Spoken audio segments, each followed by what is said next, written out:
Hey y'all, the other day in my diagnosis and treatment class, we had a deep discussion about how culture impacts mental health diagnoses and why misdiagnoses happen, especially for people from marginalized backgrounds. I want to share some key takeaways that really made me think. Normal looks different in different cultures. What's considered a symptom of mental illness in one culture might be totally normal in another.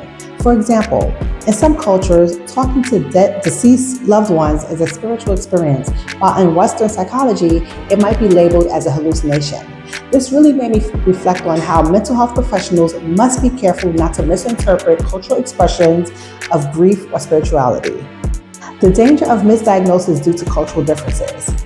If counselors don't understand cultural norms, they might misdiagnose clients.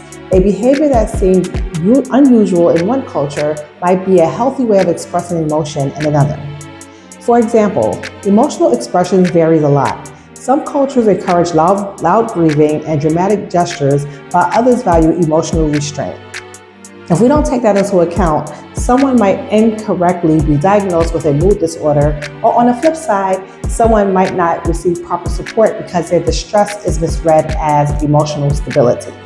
How culture affects the words people use for mental health. Another thing that stood out was how language impacts diagnoses. Not all cultures talk about mental health in the same way. For example, someone from a collectivist culture might describe depression as tiredness or heaviness instead of sadness. If a counselor only relies on the DSM's Western criteria, they might completely miss what's really going on. It's not just about what the DSM says, but about listening to how people describe their pain. Western therapy values versus cultural context. The U.S. therapy system is built around certain dominant values like individualism, encouraging personal independence over community support, direct communication, expecting clients to verbalize emotions clearly, problem solving and goal setting, focusing on quicker solutions over deep ongoing healing. But this doesn't work for everyone. Some cultures value family decision making over independence or indirect communication instead of openly talking about emotions.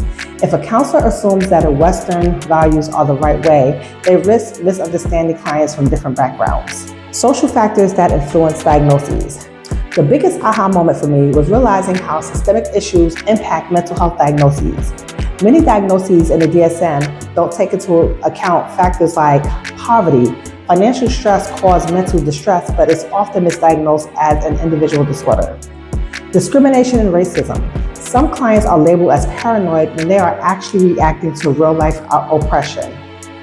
Cultural stress. Immigrants struggle to adjust to a new culture, but instead of support, they might be misdiagnosed with anxiety or depression. Patriarchy and homophobia. Women and LGBTQ plus individuals often experience mental health struggles due to oppression, not just individual pathology.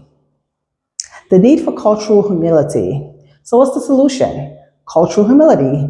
Instead of assuming that symptoms fit into this one-size-fits-all DSM models, counselors should ask about cultural background before diagnosing, consider systemic factors like discrimination, poverty, and family expectations, use tools like the DSM's cultural formulation interview to truly understand the client's worldview.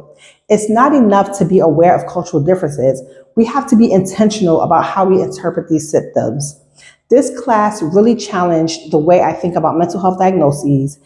As future counselors, we have a responsibility to understand cultural context, challenge biases, and advocate for fairness in mental health. If you found this interesting, let me know in the comments. What are your thoughts about how culture affects mental health diagnoses? Let's start a conversation. See you next time. Don't forget to like, comment, share, and subscribe. See you soon.